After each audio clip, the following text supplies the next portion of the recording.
Good morning. Thank you for joining us today for the second installment of this Women in Government Talk series presented by Charter Communications. Thank you again, everyone. I am Skye Ostreicher, the host of Political Personalities with Skye, a video series and podcast series through City and State, where we are elevating the voices of our elected officials and community leaders to go behind the scenes and speak with them about who they are, because that's the best way to build relationships, is really by getting to know people outside of government and politics and learn about where they come from and their stories. And today on this webinar, we're going to hear a lot of those stories from women in government who've worked in and around the industry and represent their various communities. So again, today's webinar is being recorded and we're live on Facebook.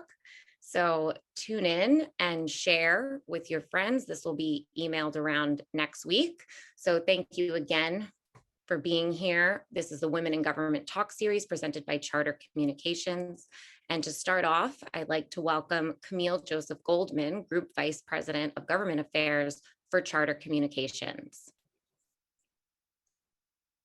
Thank you so much, Skye. And once again, congratulations to you on such a successful podcast. I encourage everyone to tune in and hear Skye and the amazing guests that she has routinely on her show. Well, good afternoon. Well, it's still morning. So good morning, everyone. I'm so proud and excited to be part of this panel discussion today and represent my company, Charter Communications, as many of you know, is Spectrum, and we're happy to sponsor today's talk series. Personally, as a woman who spent her career in various roles in politics and in government, I'm really delighted to be a part of an event that is striving to invigorate more women and get them more active in civic engagement throughout New York State. I'm also very happy and blessed and fortunate to be part of a company who understands why that is so important. As an executive here at Spectrum, leading a team throughout the Northeast, which includes everywhere from Brooklyn, New York to Bangor, Maine, a key part of my responsibilities is to get us a great understanding of what the cultural competency is throughout my region, really focusing and honing in on what is happening locally, keeping my pulse on what's happening politically, and through my leadership, encouraging and focusing on the imports of civic engagement. And speaking of civic engagement, we've brought together a key group of women who throughout their careers have shown why not only striving for great success is important, despite whatever challenges they may have faced, but uplifting other women every step of the way is of equal import.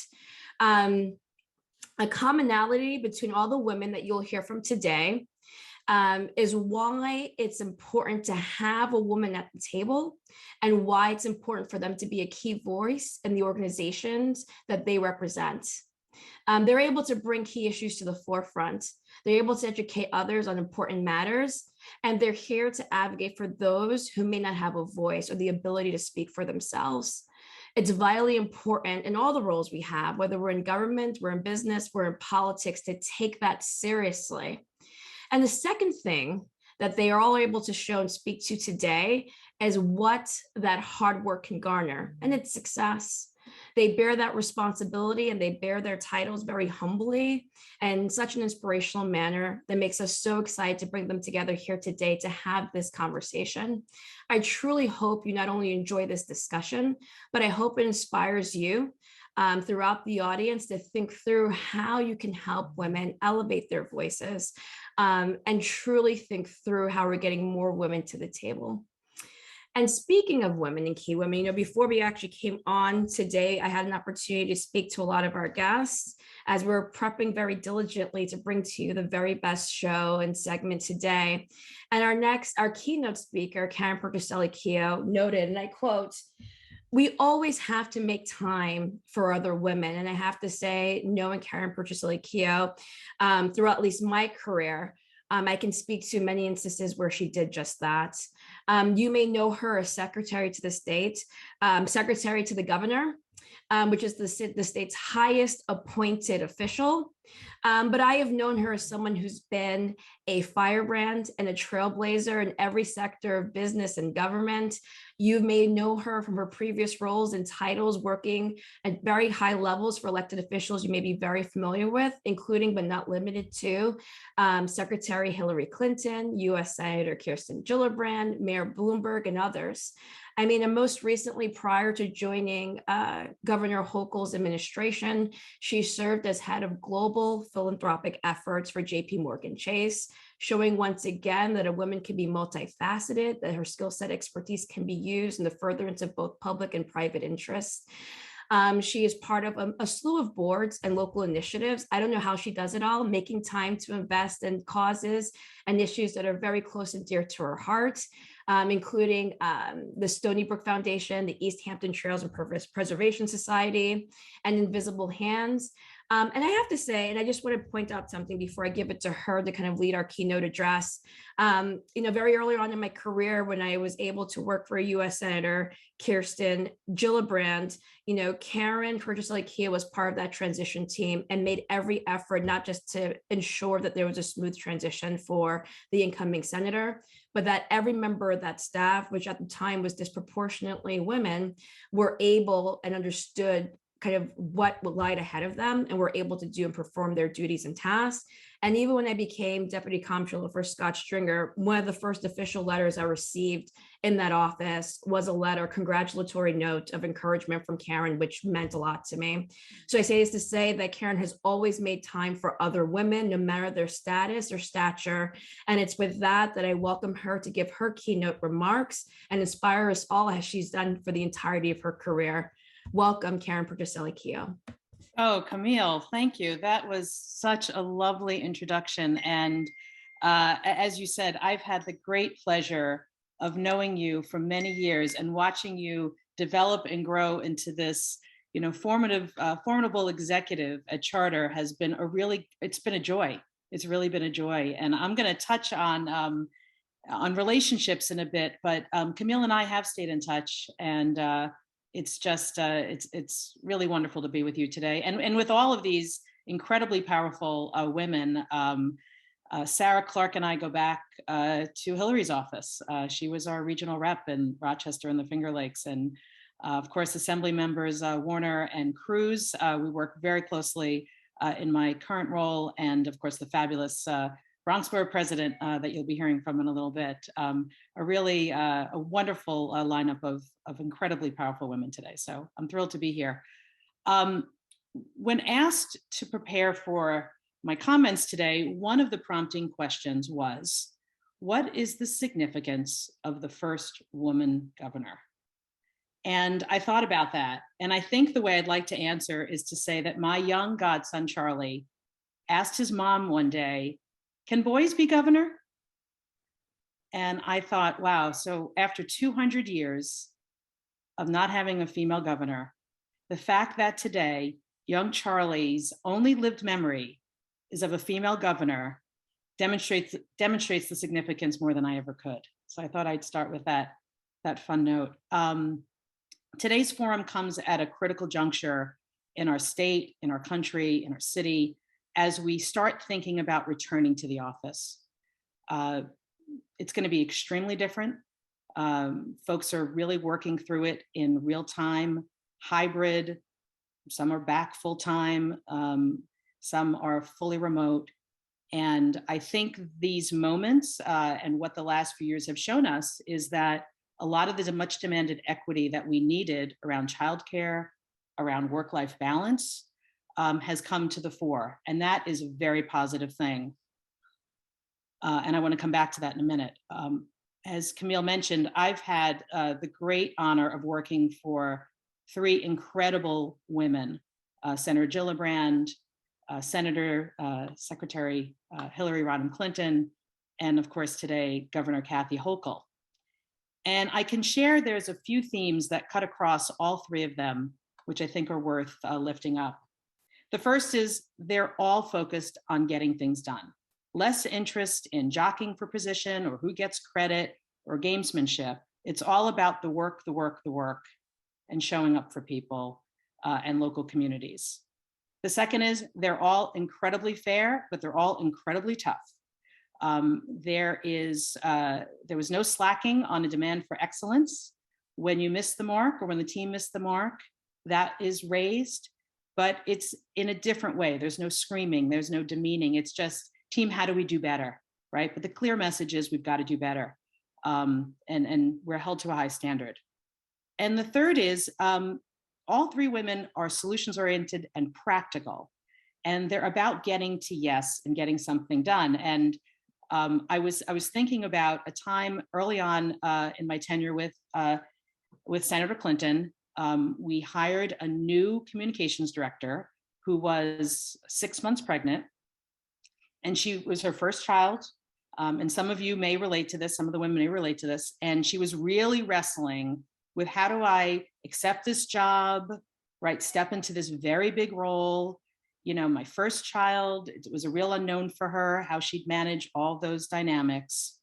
And she joined the staff. And when we were having an office conversation one day about how she could continue to work and childcare and work-life balance, Hillary just very authentically said, well, just put a crib in the office. We have this big extra office here. We put a crib in the office and you'll bring the baby to work and we'll manage it. And Sarah may remember this, that we would do state fair tours or upstate trips. And there was often a caravan of husbands and kids following us and they'd meet us for dinner and they do a little swimming at the pool. And it was real family time. So that was embraced and encouraged. And, Hillary used to say, if we can't do it, who can, right? If we can't do it in our office, who can? And she really broke down those barriers. And it's something that always stuck with me. And frankly, I think, Senator Gillibrand and Governor Hochul emulate that characteristic as well. How do we get to yes for women? And how do we support women, young women, established women, women in the community, other elected officials who are women? It's really quite a theme.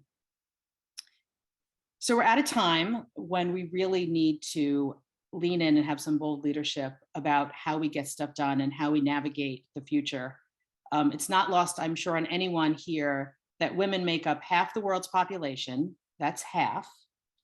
And it's time for newsrooms and C-suites and our government to reflect that reality.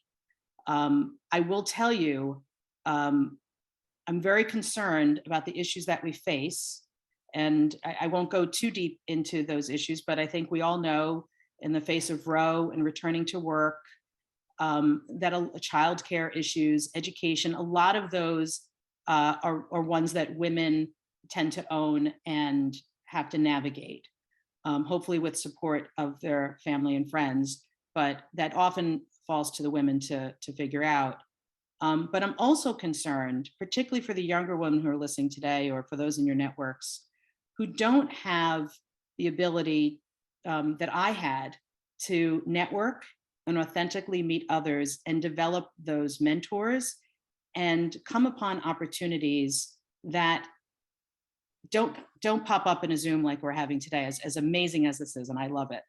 My concern is that as we manage through this remote hybrid situation, we have an entire generation of young women who may want to work remote or who may not have an option but to work remote. And of course, it's possible to navigate through this, but my challenge is, how do we build those relationships and how do we have those opportunities come to us? And I'll just reflect on one small example. I was a social worker. I cut my teeth in social work. I have an MSW, and I started to get politically active. I volunteered on my own for a campaign. I ended up phone banking in the headquarters because they had run out of seats at the law firm down the block where the phone bank was being hosted. And I literally overheard the campaign manager say, "We need someone to run our election day operation." And I'm listening and I'm making my calls, and well, we need someone who's organized and we need someone who can just dedicate like 5 days to this. And I'm listening. And I just say, like, I could do that. And they don't even know who I am. It's like my second day volunteering for them. I didn't really know the campaign, but I was passionate about the candidate and the dynamics in the race. And I ended up running the election day. And then fast forward 4 months later, the the candidate lost that race, but was still an incumbent council member, I ended up being his chief of staff. So it's literally those types of opportunities, the ones that I've come upon in my career where I raised my hand, where I said, I could do that. I want to do that. Hey, put me in, coach sort of moments that I'm worried that in this formal environment and this hybrid environment that folks are, that women particularly are missing out on. And also finding a mentor and finding that cohort of women that will support you and develop you and be there for you. And I can say, with my dear colleague, former colleague, Sarah Clark, that Hillary family is still a family today. And I'm sure many of them are here today to support me. Some of them have texted me to support Sarah. But that family, it is a reservoir of support that is unending and, asks big and small for my entire career. They have been there for me. And I have examples of that throughout my life. And I'm very, very lucky. So I want that for all of the young women and for particularly who are just starting out. It's hard to understand what we lost during the pandemic. But we lost, one thing we really did lose is being together and that camaraderie. So I want to challenge everyone, those with established networks, think about, as you're doing coffees and lunches and dinners, like invite someone, like reach out to someone. When you're buying those tables and underwriting those sponsorships, think about young women who need to be in those rooms and who would love. I remember folks inviting me to an Albany breakfast when I was starting out and thinking it was amazing, or a city and state event. Wow, like to be in those rooms is so important for the networking. So as that comes back online, I just want to encourage folks to do that. And just, Camille, you were so kind to mention the note I sent you. I do that. I send notes to folks who have good days, new jobs, congratulations, but also when they're having tough days. It's really hard to get back up, and we're all going to have tough days. We all, have challenges, public and private, particularly if you're in government. Be there for someone. And I'm so lucky to have a family of women. I mean, a network that has just been there with me through thick and thin. And I'm just very blessed. The last thing I'll end with is folks prompted to say, like, so how did you get here? And I'll just simply say, it's the relationships I've built throughout my career. Yes, hard work. Yes, showing up. But the relationships have sustained me and lifted me up through support, through opportunity, through you can do this. I know you can. And then, of course, as I've been able to build teams in different settings, it will be no surprise that the team that Kathy Hochul has built is a team of very strong women. Catherine Garcia, Liz Fine, Julie Wood, Robin Chappelle Golston, Stacy Lynch. I mean, we've got an all-star team, and every day we are joined at the hip. And it's an incredible moment to know that those women today are the wind beneath Kathy Hochul's wings, right? As she enters her 11th month of being governor. So I'll just end by saying thank you, City and State, for this opportunity. Thank you for this conversation. I think it's really important. I'm grateful for your attention. I'm excited to be with you today, and I'm thrilled to be able to be helping to lead the administration for the first female governor. Thank you for your leadership and being such an inspiration, KPK. I jotted down copious notes as you were speaking, as I'm sure many did. And it's also, I think, despite the task at hand for you and the administration, it is heartwarming and encouraging to hear that you're still finding time to continuously uplift women, which I think will be a prevailing theme of today's conversation. So thank you so much for being our keynote speaker today. My pleasure. Thank you, Camille. Thank you. And now I think we've been joined by our next guest, and someone who I've had the opportunity to know for years. And for full disclosure, I'm originally from the Bronx. The Bronx has always been my favorite place in the whole entire world. That's right. And to be here and to introduce the borough's first Black woman elected as borough president is truly humbling in and of itself, but to understand and know the person behind that title, know her hard work, her courage, and her dedication to key constituency groups, not only in the Bronx, but throughout this great state is quite phenomenal. With that being said, it's my humble I'm like so excited. I can't even stop looking. You look fabulous, Borough President. And I know that you're like rushing back from a press conference with the mayor. The good work. So, but for those of you who may not be as familiar, and which is hard to understand because she's been such a titan and such a force of so many different matters and interests throughout New York City for so many years. She has shattered both racial and gender glass ceilings throughout her political career, starting off working for her mentor, the late great, the formidable Assemblywoman Aurelia Green. The borough president has had a keen interest in investment and thinking through the rights of Bronx constituents and enhancing their lives, not only in her district, but throughout the borough. She is a leader in education and affordable housing. She went on from being in the state legislature to also serving as the city council, thinking through kind of the hard-fought battles and lessons learned in Albany to New York City, and now she's bringing it as a senior executive of this great city. There's so many different things going on in the Bronx, from food safety measures to gun safety measures to fire safety measures, key themes that unfortunately speaks to some of the challenges that are being faced throughout the city and throughout the states. Unfortunately, from day one, after occupying her position, she has been faced with significant challenges. And I think we're all here to not only say thank you for not only just pushing through, but setting a standard for grace and leadership that is truly inspirational. That being said, I am humbled to be here to introduce my dear friend, the president of the best place in the whole entire world. And the other thing I will say, and I think that as a woman and as a leader, she embodies this.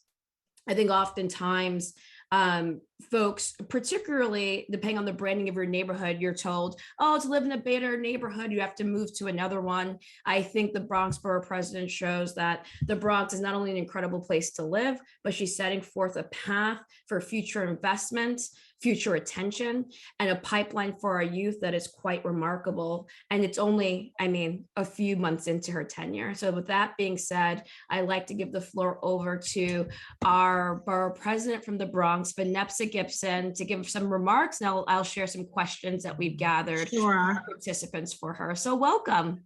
Thank you so much, my sister. Thank you, Camille, for your incredible work. Thank you to Spectrum. Thank you to City and State, and to all of my fellow colleagues and women in power, women in public service representing this great state of New York. What an honor. I have been on many different forums and panels with other women, and it's always a great honor to talk about my work, my ascension, the mentors in my life, how I have been groomed for such a time as this. And it's really important to make sure that we continue to elevate the voices of women. So good afternoon, everyone. I am Vanessa L Gibson. My pronouns are she, her, hers. I am proud to serve as the 14th Bronx Borough President, the first ever African-American, the first ever female to serve in such a role, leading the great borough of the Bronx. And in the 7 months I've had the honor to serve, it's been a challenging time, from the horrific fire at Twin Parks in January, to an 11-month-old baby shot in her car seat, to the acts of violence that we've seen, both gender-based and domestic in nature, to a lot of the challenges we've seen around food insecurity and unstable housing. But I believe that our borough is rising to the occasion. We are turning our pain into purpose. We are turning our storm into strength. And we are reminding Bronxites that all hope is never lost. We are making sure that we invest in our infrastructure. A lot of great announcements we've made with Governor Kathy Hochul and Mayor Eric Adams. I was just with him earlier this morning as we were talking about making sure that non-for-profits are paid on time, the contracts that they are administering and providing the services. And, really making sure we address the issues that are important to the Bronx: public safety, healthcare, good schools, clean parks, clean streets. making sure that we have stable housing, we have economic development opportunities, good jobs, because we know that stable housing means good jobs, which means economic prosperity for our residents. So I'm excited, and I'm also equally grateful that I have a partner with me who is at my side as our deputy borough president, and she too is a first. She's the first Latina, she's the first of Dominican descent, and she's the first immigrant to serve as our deputy borough president, Janet Peguero. And together, Janet and I are ready, willing, and able to lead to do this great work. And the Office of the Bronx Borough President, we're here, and we are excited to serve for such a time as this. Thank you so much. And you took some of my lead for my next question for you, because it is inspirational. The fact that you are the first Black woman to serve in this position. And one of the very first things you did in this role was break yet another barrier for your deputy. That's right. And as inspiring as it is to see so many firsts, on one hand, it can also be discouraging because Yes. Right, we know by your very actions that when women are at the table, they're able to push through and see things that perhaps others cannot see, as evidenced by who you selected to be your deputy. And so with that being said, given what you've seen and what you've witnessed and what you've done so far, what are some individual actions or systematic changes that you think need to be made to encourage more women to enter politics and leadership roles and follow the path that you are spearheading? Yeah, that's a great question. And the deputy and I, even as we lead this great borough of the Bronx, we face our own challenges, and we are a support system. You know, we hold each other up, we have each other's back, we are sisters together because we struggle together. And sometimes we have to remind people of who we are. You know, we have a seat at the table, but sometimes folks don't know who we are. They don't give us the respect we deserve. Certainly Black and Latina women are marginalized at times. And I think stepping into these leadership roles, it's hard for women. So the one thing I want to encourage my fellow sisters out there, no matter what it is you want to do, I want to encourage you to value yourself and know that you are worthy and you have a purpose. No matter the title in front of your name, you have something to give back to your community, to your families, to the people that look like you. Black and brown people that have often been forgotten, isolated, and ignored. We are changing that dynamic, shattering the glass ceiling as the first, but guess what? Not being the last, creating the footprints for others to follow. And you do that by opening up doors, just like Aurelia Green did for me. Opening a door, internships, working with youth. We are reinstituting our Youth Advisory Council because young people are never in these spaces. We talk about them, but we don't include them in our decision-making. We have reinstituted the Borough President's Office on the Task Force of People with Disabilities because it's the 32nd anniversary of the ADA. We want to recognize people with disabilities and bring them to the table. We've also reinstituted the LGBTQIA+ task force in this office because we need to make sure that the LGBT community has a voice at Borough Hall. So we're already starting in these 7 months to reinstitute task forces and working groups that were, in terms of functioning,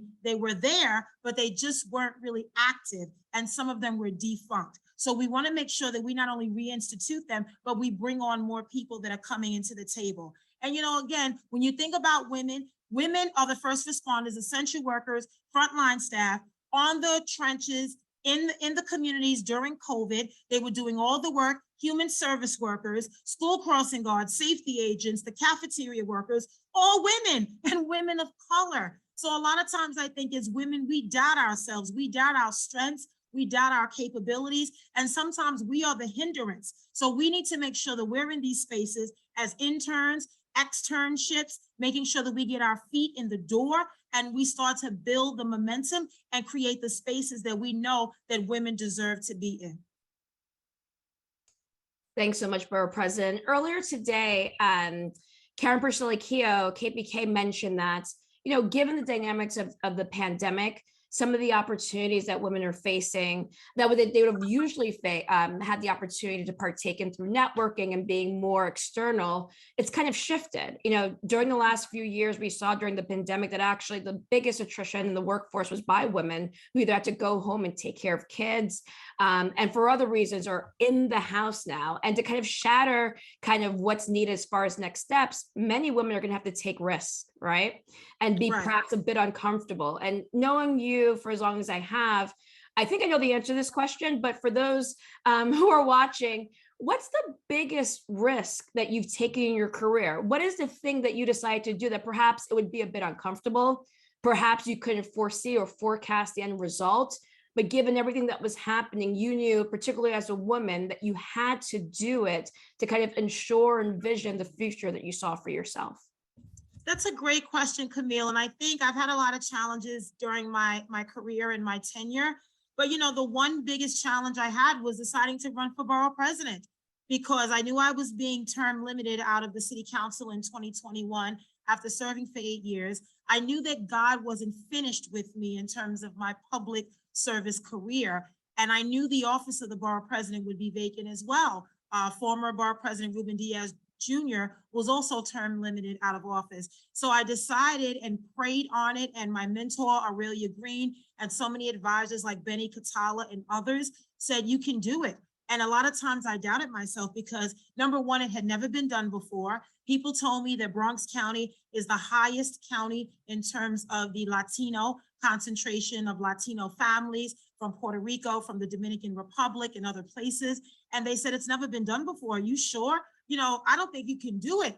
And I said, it may be a challenge, but we're going to get it done. And it was. It took a lot out of me, not only because of personal challenges of losing my grandmother to COVID on our island of Trinidad, but losing Aurelia right before the primary, but just personal losses and personal challenges. And guess what? My women colleagues, the assembly members on today's call, know the challenge that we face raising money. It's hard for women to raise money. You have to dial for dollars. You got to get on these phones, stay on the phones every day, all day, knock on doors. Campaigning is different than 20 years ago, right? You have to get to the basics, but you also have to look at the nuances of how you campaign with, funders and contributors and, consultants and everyone that wants to tell you how to run a campaign. But guess what? You're the candidate.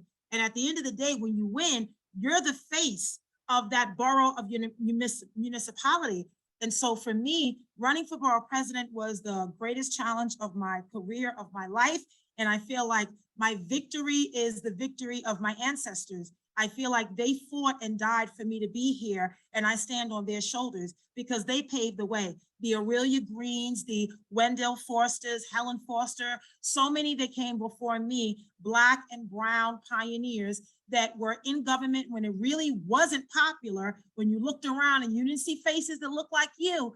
But now I'm grateful to serve with council members that look like me, with an African-American speaker and Adrienne Adams leading the city council, and my big sisters, who I am just so grateful that they mentored me, the district attorney, Darcel Clark, a fellow Bronxite, as well as the attorney general, Tish James. They're first as well. And so we've all risen together in different ways. We've broken the glass ceiling, but now we have to create the opportunities so that the next generation's time is easier than ours was. Well said. I couldn't agree more. When you are the first to do something, it's my understanding that sometimes you can be even more highly scrutinized. And in knowing that you were going to be the first to occupy this position, knowing that your deputy was going to be the first to occupy this position, you faced a pretty significant challenge very early on the job. I mean, I remember seeing news of the Bronx fire. And this was days into everyone's tenure, right? Right. We had a new mayor, and not that New York City is a great place and things move very quickly, and we have the very best leaders in every position. But for you to face that particular challenge, I just want you, and for those who aren't familiar with the tragedy, I do want you to kind of talk us through kind of, as a woman in particular, in such a significant leadership role, what are some things during that time that you found to be incredibly helpful and useful from others? And what are some things you face that, you know what, this is a challenge, but it feels like a more pointed challenge because I'm being more scrutinized because I am a woman in this role? Yeah. So my first week on the job, I am at church on Sunday, January 9th, and I get a call from the mayor's office, NYPD, groundswell of phone calls from the city officials about a fire at Twin Parks in Fordham Heights. And they said there were multiple fatalities. And I said, what, are you serious? I couldn't believe it. I ran out of church, ran over to 188th and T-bowed, and I saw a building on fire. I saw EMS, paramedics, FDNY, NYPD. I saw screaming parents, children. It was pure chaos. And it was Sunday morning, about 12:30 p.m. And I sprang into action. And unfortunately for us in the Bronx, we're not new to tragedies like this. We had the Happy Land fire over 20 years ago, and we also had the Belmont fire, and then we had the fire in Highbridge. And one thing that's very apparent about all of these fires is that it affected immigrant families. And this fire was no different. So because as former council member, former assembly member, I know how to operate when there's a fire of, this type of magnitude, a 4 or 5 alarm. I knew what needed to be done in terms of an evacuation site immediately, Red Cross, emergency management, FDNY, NYPD, get a school site, bring in translators, bring in food, right? I need to make sure we got lunch and dinner covered. I need blankets. Luckily, it was warm weather, so we didn't have to worry about, really not like inclement weather just yet, but making sure that we had the folks on the ground, getting people to the hospital, working with that. It was hard and it was tough and it was emotional because, again, as a woman, I take everything very personal, but I realized that for this moment, I am the leader of this borough and I have to lead, not just with my heart, but with my head. I have to make sure that systems are in place. What are we doing to help these families? And even in the midst of those few hours of chaos, we were able to get the evacuation site. We got Red Cross in. We started to troubleshoot and bring families together, contain them because they were high on emotions. People couldn't find loved ones. They couldn't get their pets out. They couldn't find children. So we had to work with hospitals. It was rough, Camille. It was so rough. But one thing that I remember is everybody came together. So we had Senator Schumer, Senator Gillibrand, we had Governor Hochul, we had the Lieutenant Governor at the time, we had Mayor Adams, we had the deputy mayors, everyone called. What do you need? What do you need? How can we help? We're sending a team up, we're coming, we'll be right there, we'll get you. What do you need? Like all types of things. And so my deputy and I, again, first week on the job, we are like, okay, what are we gonna do? Like, this is insane. But the most important thing for us was the immediate safety of the families. Once the fire was extinguished and we got everyone out of the building, we got folks to the hospital, those that were waiting, we established a hotline so that people could call and find out about their loved ones, because just like all the other fires, these were immigrant families, predominantly from the Latino community, as well as from West Africa, certainly from Gambia. And we learned that. So guess what? We started bringing in Muslim leaders like ICNA Relief, like the Muslim Network, GYL, because they had the ability to connect with the Muslim and African community. They spoke the dialect. They could connect with them in a way that we may not have been able to. And so we brought them to the scene. And over the next several days, we had announcements of what we were doing, of how we were getting the families to hotels and helping them with food services. I mean, it was a lot, Camille. And even weeks later, as we started to figure out the source of the fire, and we learned that it was a space heater and it was a self-closing door that malfunctioned. I mean, then it turned into anger. Like, how could this happen in a building of this size? How could the landlord, neglect the building? And so all sorts of stuff came out. But what we did was we formed a working group, a fire education and safety working group with the elected officials, a member of Congress, assembly member, senator, council members, and myself. We introduced legislation at the federal, state, city level to try to not only codify measures in federal, state, and local law, but to make sure that a fire of this magnitude never happens again. And so our hearts still mourn for the losses of 17 neighbors, 9 adults and 8 children. And Camille, I've been through some things in my life. I've seen a lot of families with loss. I've been to a lot of funerals, but I have never been to a funeral with 13 neighbors. The first funeral was for 2, and then the other one was for 13. And it was painful. It was very painful to see caskets, small caskets, large caskets. And, I think about the mom of a 2-year-old. The 2-year-old was at a babysitter on the 19th floor. And a lot of the fatalities we suffered in that fire was because of smoke inhalation and respiratory issues, because everyone used the 2 stairwells and people got trapped in the stairwell, right? So it was the fire escalating from the 3rd floor all the way up and people getting trapped in the stairwell because you panicked. You don't remember all the things you remembered from FDNY from school on how to evacuate in the event of a fire. You panic and you run for your life. And that's what happened. And, our hearts continue to mourn the losses, and we will do everything we can to continue to help the families that now have to rebuild. And I raised it, first of all, I thank you for kind of being able to push through an incredibly traumatic experience, not just for yourself, but for your constituents. But I raise it because, to be honest, Borough President, most elected officials, although everyone says you have to be ready on day one to take charge, I would say that their first week in office, male or female, they are afforded the opportunity to actually figure out where the light switches are, who's on their team. Exactly. How about hiring a staff, and you received national recognition. I mean, I as someone who works with also the Spectrum News team, I know we profiled this very closely, but I remember watching kind of what was happening in the Bronx on CNN, MSNBC. I mean, this was something that took the nation by storm, bringing to the forefront some of the safety measures you mentioned. And at the helm of such intricate coordination was the first Black woman borough president at the helm at a time where, to be quite frank, you should have been afforded the opportunity to at least build your team and get things going, but you rose to the occasion, and we are sincerely grateful for that. And my last question to you, and I think thematically you've touched on this, but for women who are struggling to rise to the occasion, right? Because you had to think entrepreneurially, you often say, if a woman, and our mutual friend and mentor, the Attorney General, always says, if you can see it, you can be it, right?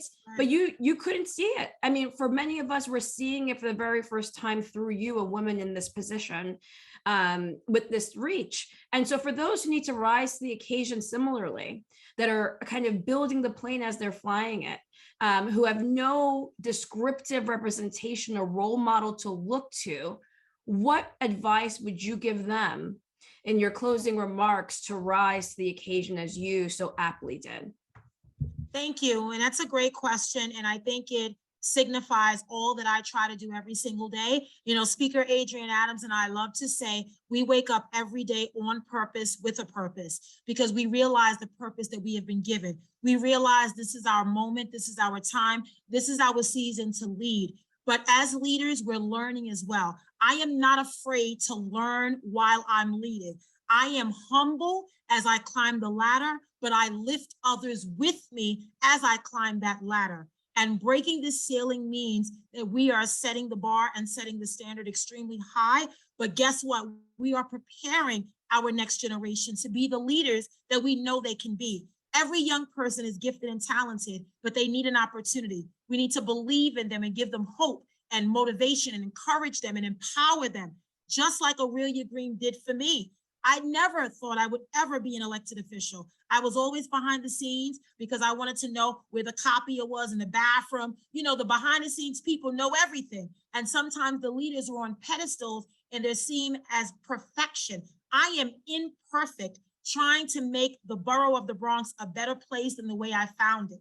And previous borough presidents have done great work during their time. Investments in infrastructure, Metro North expansion, Universal Hip Hop Museum, the new Children's Museum we're getting, thousands of units of new housing. We're looking at expanding ferry service. We're going to reimagine the Kingsbridge Armory finally and invest in Hunts Point and look at all parts of the Bronx. But we do it with a labor of love.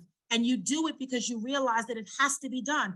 I don't want to be just a name. If I make history as the first African-American and the first female, guess what? It should mean something. It should make a difference and not just be symbolic if you can't change the lives of the very people that elected you to this position. And so I've said during the course of these 7 months, as I travel around the Bronx, whether you voted for me or not, I'm your borough president and I'm here to do a job. I am not with the drama, with the nonsense, with tearing people down. I'm about lifting people up. And so what I want to do is make sure that this office is available and accessible to all Bronxites, no matter where you live, no matter what zip code. Remember, your block should never block your blessing. And I need everyone to understand that we have to stay ready so we don't have to get ready, because there's so much happening in this country when we are looking at reproductive freedom and healthcare justice and equity in the system, dealing with maternal mortality and morbidity, Black and Latino women more likely to die during childbirth. How is that acceptable? And so the Deputy Borough President and I and my whole team, we are here every day to serve all of the residents of the Bronx. We are traveling, we are engaging, we are empowering, we are embarking on partnerships that will make a difference, because Camille, you know, government can't save us, but public-private partnerships can invest like never before, working with our partners at Spectrum, City and State, working with the Bronx Community Foundation and our non-for-profits. We are going to make investments like never before. This administration is about getting stuff done, and that is what we're going to do. So I encourage all of you out there, know your value, know your worth, stand in your purpose, ladies. Don't let anyone define your future except you. Don't let anyone tear you down. You have the power to change your life. Your circumstance doesn't define who you are. You could be a victim of a crime, a victim of domestic abuse. Guess what? That is a setback for you, but let your setback be your preparation for your comeback, sisters. Be ready for the comeback. Stay ready. And if you need our help, guess what? We are here, because I understand the struggle. We've been through the struggle. We've been through the hardships in the Bronx. We've been through the bad days. But guess what? We are tired. We are not going to be the first in everything bad and last in everything good. We are turning those statistics into success stories, and we are getting stuff done. So again, I thank you, Spectrum News. Thank you, City and State. Thank you to my sister Camille for all the great work you do. I love seeing you in action on stages, being honored and acknowledged, because you are a powerhouse and you deserve all the recognition. Stand in purpose, my sisters, and we look forward to representing you and working on your behalf. BX all the way. All the way. Love you dearly, sis. Thank you for everything you've done to inspire so many in the work that you're doing every single day. Thank you so much. Thank you. Thanks, everyone. Good luck. Thank you. And now, finally, but certainly not least, we have our last segment with key leaders from across the state. And I, in the interest of time, will allow them to say some few words to introduce themselves, but I am humbled to kind of introduce leaders who have focused on so many of the key issues that have been mentioned today, from leadership to being the first of many in their respective neighborhoods and districts, to fighters and key voices in Albany, the state's capital. I am humbled today to introduce Assembly members Catalina Cruz, Carrie Warner, and Sarah Clark. Welcome, ladies.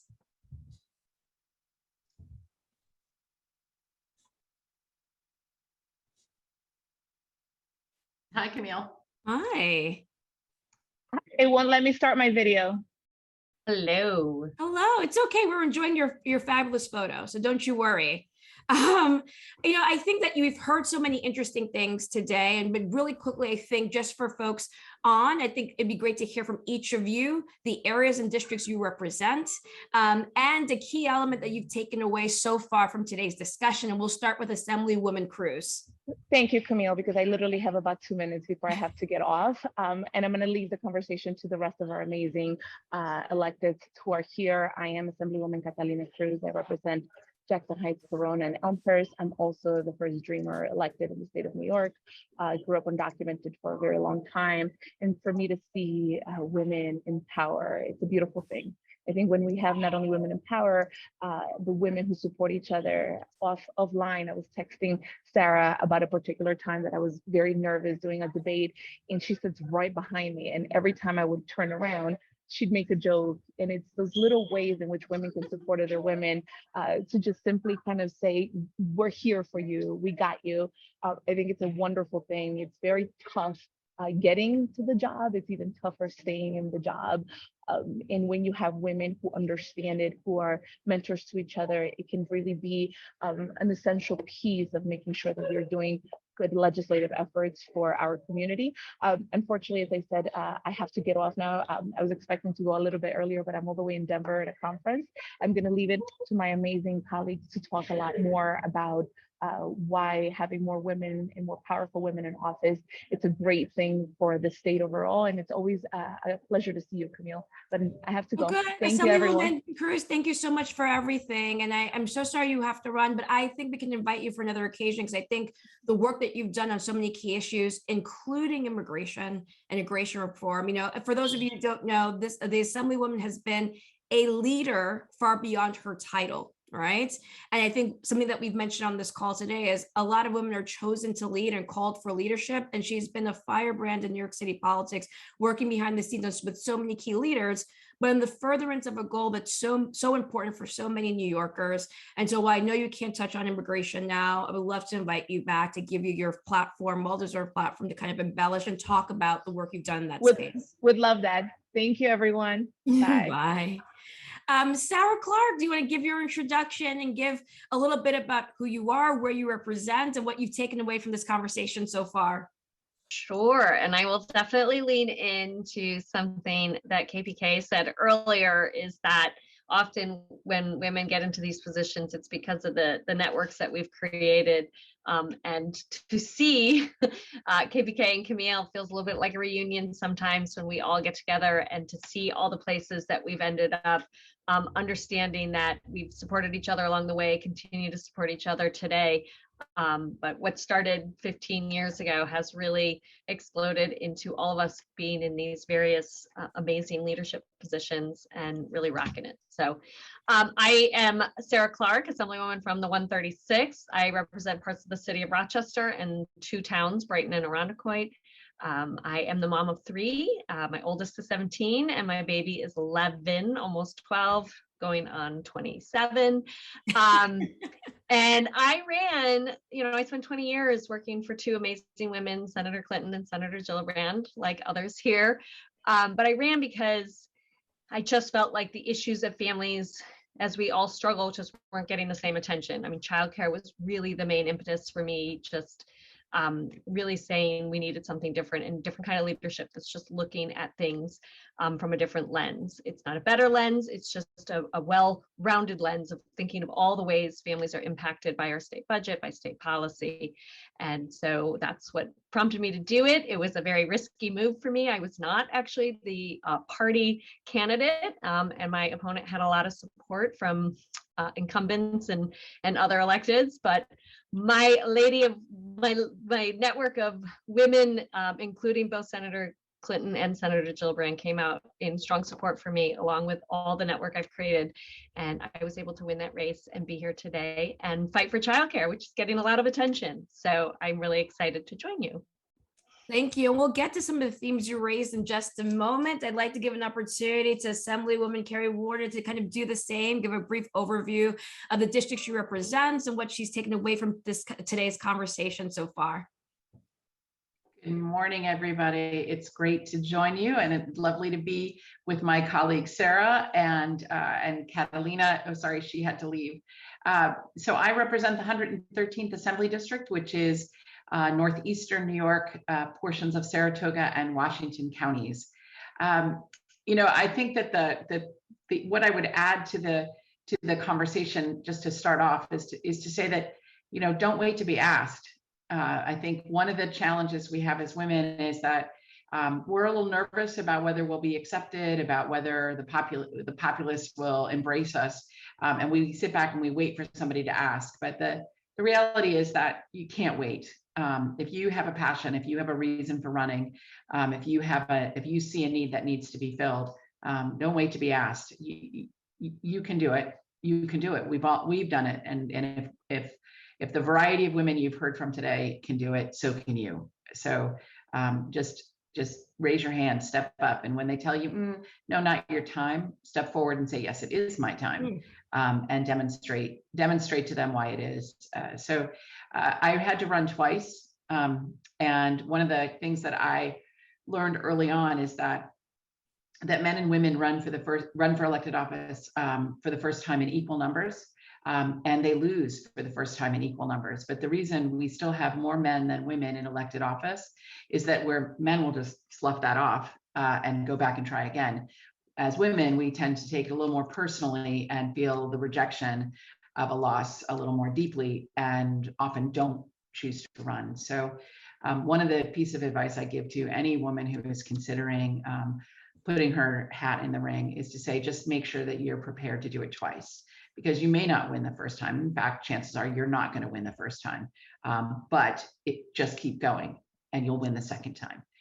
And my story demonstrates that. Indeed. And I think, and I know we're going to get back to Sarah Clark in just a moment, but, I think that thinking through the fact that, to your point, the motivation and the encouragement that's needed to kind of get women across the finish line to goal is a bit different. I think KPK mentioned it at the top of her discussion as well. And I'm curious about what you both think, because to your point, if it is the case that women will need a bit more encouragement, if they have to be, I know that there was a study that I think Senator Kirsten Gillibrand did, that a lot of women often say when they're asked, why didn't they run for office? They'll say their first retort is, no one asked me to. Right. And as we have less and less opportunity to engage in person, and perhaps less and less opportunities to kind of share the traditional networking spaces that I think we've all benefited from, what are some recommendations that you would both give to women to kind of push through and still find that encouragement and find that sense of community that you, Assemblywoman Warner, just mentioned being so important? So I'm going to challenge you a little bit, Camille, to say that we don't have the opportunities for in-person networking that we used to. And I would say, yes, we do. At least certainly in the world that I am living in, we have gone back to being fully in person, and Zoom is a tool when it's more convenient to connect electronically. But, chambers of commerce, women's groups, business groups, everybody's meeting in person. And the world has, at least in my part of the state, gone back to really engaging in interpersonal communication in person, lunches at restaurants, in coffee shops. So I think seek out those opportunities, because it is a better networking experience when you're doing it in person, not remotely. I would say that one of the things that I have learned is that you can, your source of inspiration, personal inspiration, is going to come from a variety of different people and places. So I really saw when I first started thinking about running for office, I saw a real lack of representation for rural communities in the state legislature. Our state legislature, just by the way it's constructed, is dominated by urban discussions because the larger urban communities across the state have more density, they have more people, they get more representation. And I complained about this all the time. And finally, a friend of mine who happens to be a very significant Republican said to me, listen, either you do something and run for office, or just shut up, because I'm really tired of listening to you.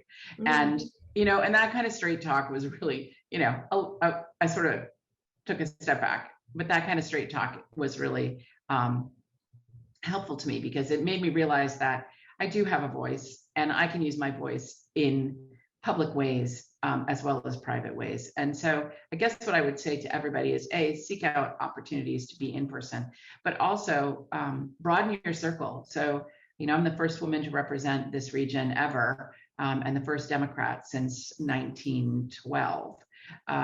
So, don't let your circle become so narrow. Open your aperture up and listen, engage with a lot of different people and get a lot of different perspectives, because in running for office, there are some areas that are dominated by one party, and there's very little of others. But in like the region I represent, it's a pretty competitive space politically. So we you got to have a lot of different perspectives. And so seek those out. Thank you so much. And Assemblywoman Clark, and in just speaking to what was just shared, you even mentioned that, locally, and I think this is a theme that the borough president of the Bronx faced as well, not being the party candidate, not having the kind of the traditional kind of infrastructure behind you. What is some of the what advice would you give? It's probably going to be very similar to your esteemed colleagues, but what advice would you give to young women as well? Well, the first, and I would definitely agree with Carrie, the thing I have supported women running, and it's been a passion of mine for years, right? And I've asked a lot of women to run and connected them to networks and helped them fundraise and do things to make them successful in those runs. And finally, somebody was like, you always talk about it, but you're probably one of the more qualified people to run for a legislative position that I know. You have all this policy experience, you've been doing it for so long. And I kept thinking about it, and we lost a very esteemed woman, congresswoman here, to a tragic accident that she ended up passing from. And someone who ran for her seat was who was the front runner was not a woman, and I just felt like we were losing. Unlike other areas of the state, we were losing women representation. And I just made sort of this line in the sand that I was going to either make sure a woman got these jobs or I was going to do it myself. I think one of the things that is true is when I did decide to just take the leap, no matter what, whether I got party support or not, I did take out I sort of saw it as a journey instead of a contest, right? Like, I love meeting new people. I love, finding new networks and introducing myself and hearing from others about what is important to them. And so when I stopped thinking of it about whether I won or lost and started thinking about it as this journey to where I wanted to go, and hopefully it would work out, but in the meantime, I was going to enjoy it. It took a lot of that pressure off of myself. And so that helped. But one of the things I do is that I think politics and running is often a place where information is sort of kept. People are afraid to run because they don't know how to do it. They don't know the process. There's deadlines for petitioning. There's all these things, and no one clearly tells anyone these things, right? So for me, I'm trying more and more to demystify that process and really give people, particularly women, who are willing to take that leap, every tool that I can to demystify it, make sure they understand the process, and hopefully find success. But I ran during COVID. It was hard, right? You couldn't meet anybody.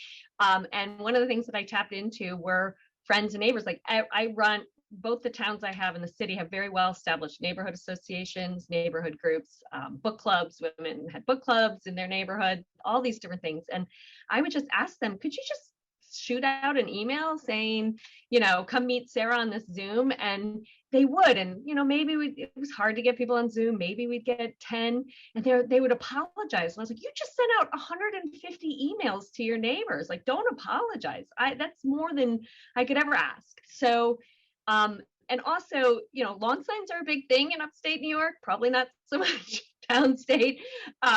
And we have all these spots where you always see lawn signs. Every year they're in the same spots. And for me, when I put my program together, I had this one woman who's, she's a soccer mom in my program where my kids are, and she put my lawn sign up, and her neighbor came out and was like, you never had a lawn sign. Who is this Sarah Clark? Like, what made you do this? And I think it changed perspectives, right? Because people saw lawn signs in lawns that had never had them before, and it started asking questions, and it made more of an impact because it was like real people who really knew me and were passionate about my run.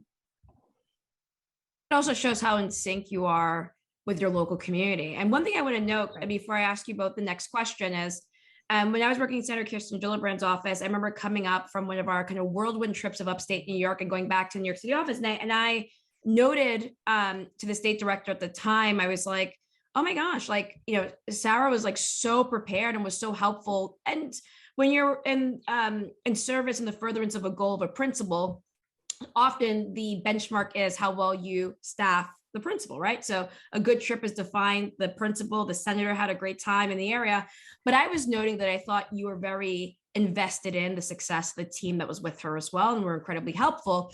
And the senator was there, and the state director said, oh, because, Sarah's like a great mom. So she was probably like momming you up, and helping you. And the senator said, no, it's because Sarah's a great leader. And I think that's important because I think as women, we are, not only we held to a different standard, but sometimes even when we perform, our accolades and our skill set expertise are not even qualified in the same way should we have been of another gender. And so to both of you, given what you've seen in Albany, given your status and stature in the legislature, what do you think makes a good, and today, given everything that we're all facing, what do you think qualifies as a good leader in Albany? And what is something that you have particularly learned this year that has been a key to your success? Who do you want to go first? We can give it to Assemblywoman Warner, and then we'll go back to you, Sarah. So what makes a good leader in Albany? So I think, in my experience, the best legislative leaders are the ones who really dig into an issue and become themselves experts in a particular issue, and from there build a network of other experts around them that are people who work in that field or organizations that represent communities that are impacted by that issue, and sort of construct a network of people to help inform their work as well as support their work, and then build out from there to find colleagues in the legislature who have similar issues. So it's about sort of listening and understanding who your fellow legislators are, what pain points are their communities feeling, and how can what you're advocating for connect to them, and then bring them in to support the piece of legislation that you're working on. And I sort of think about it as sort of building. We talk about peeling the onion. I talk about building the onion. That you start just adding layers to the network of people supporting this. And I think those are the legislative leaders that are the most, as I watch, most successful. But they all are also the ones that when it comes time to debate their bill on the floor, there is no question they can't answer. There is no point that they can't counter. They are the experts. They're prepared. They're articulate. They have practiced. They know what they're doing. And when I think about the people on the floor that I really admire, it's those people. It's the ones that I just know. They sat up at night. They thought through, what is somebody going to ask them? They have the answers ready. They're not depending on staff to tell them what the answers are. They know the bill. They know the issue. They've anticipated the questions. They know what they're doing. And then on top of that, I would say the other piece that I think is really important is they're storytellers. They know how to connect an issue to people, and they are good storytellers. And so those are the ways I would, preparation, expertise, preparation, and then storytelling. And if you would allow me a quick moment, I want to say that as we were thinking through how we would put together today's event, Assemblywoman, the very things you said were things that your colleagues and peers used to laud your efforts in Albany. I think you're known to be someone who's incredibly substantive. However, in addition to your ability to kind of discern and think through key issues and navigate what I call labyrinth as far as getting things done in Albany, your peers really do admire your ability to kind of thread the needle in a manner that's purposeful, that tells a story and builds consensus. And that's something that I'm often told about you and your leadership in Albany. So it's quite fitting that you would note those very qualities as well. So thank you for that. Gosh, Camille, thank you so much. I don't know if you can see me blushing, but I am. And with that, Sarah, Assemblywoman, I feel like I can't call you Sarah, which is probably way too familiar. Assemblywoman Clark, I'll give you an opportunity to respond as well. Sure. I mean, I think one of the things about legislating, when we talk about how hard it is maybe for women to make the decision to run, legislating is actually the many strengths we know about women in the workforce. Legislating is really gives our strengths are what make us good legislators, which is the ability to build coalitions, the ability to find common ground, to really talk through issues. Even if I may disagree with somebody, I know there's buzzwords or whatever that might make someone walk away from the table instead of focusing on the problem and not sort of extreme solution, extreme phrases or anything that might make people see it differently. I really think that women have this really great ability, like my colleague Carrie said as well, to really push down into issues and understand them, but then also find ways to connect with other legislators. The only way you get things passed is if you build out support for things. And that really is like some of our strengths and what we do well. And so I think it is a body that really suits me well. I really love it. And one of the things I think I learned, so I have, spent 20 years doing this. I knew many people when I came to Albany, and all the legislators are literally amazing. And I always thought asking questions was a burden. And what I learned is that most of my colleagues love to talk through things. And so I stopped. I said no more. I'm gonna ask questions, and I spend time with folks. I know that if I have a rural broadband thing that I want to talk to Carrie, it's like one of the first people I call. I know that if I want to talk telemedicine, I want to talk to Carrie. And you just learn these things that you don't need to recreate the wheel every time. You can build upon the shoulders of many of the giants that are there. I'm so new. This is still my first term, but I just realized, stop thinking of ourselves as burdens, stop thinking of questions as annoying, and start to realize that they're all just part of the process as we try to build consensus on things and pass legislation. Well said. And I think that's a great note to kind of end this discussion on. I want to thank you both. One thing I will say is I think what's remarkable about both of your careers, that whether you're coming and transitioning from the private sector or transitioning from years of public service, you're showing that women can navigate their call to civic engagement in many different ways, be multifaceted, have different experiences, but before the title, lead and inspire. And I want to thank you both for doing just that. And I also want to thank City and State for affording us the opportunity to partner and bring together such a thoughtful and carefully curated list of guests to kind of share their insights and inspire others the way each of the guests today have inspired me, certainly. And with that, I'll hand it back over to Sky to close us out. And thank you again to everyone who participated today.